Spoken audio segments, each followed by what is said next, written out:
Let's learn how to change, sync, delete, and reset your settings in Helperbird. First up, how to sync your settings in Helperbird.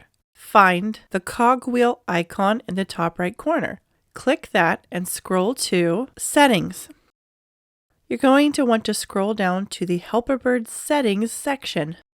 Find the toggle next to Sync Helperbird and make sure it's toggled on if you want to sync your settings across all devices that are logged into Helperbird, whether you're logged in on various browsers in different computers or across iOS devices.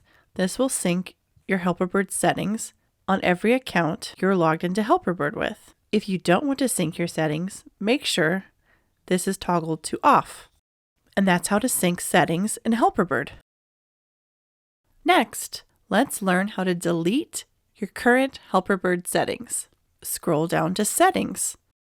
Scroll down and find the Delete Everything button under Helperbird Settings. This will delete all your Helperbird settings.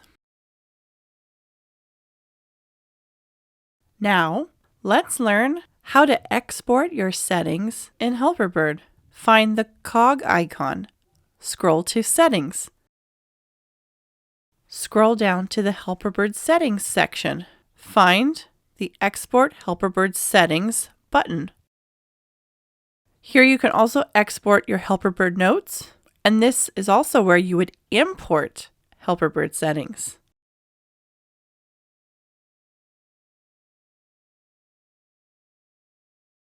If you want to reset Helperbird back to all default settings, click the cog icon and scroll down to Reset Helperbird next to the trash can symbol. This will reset Helperbird, turn all features off and back to their default settings without resetting any of your account information.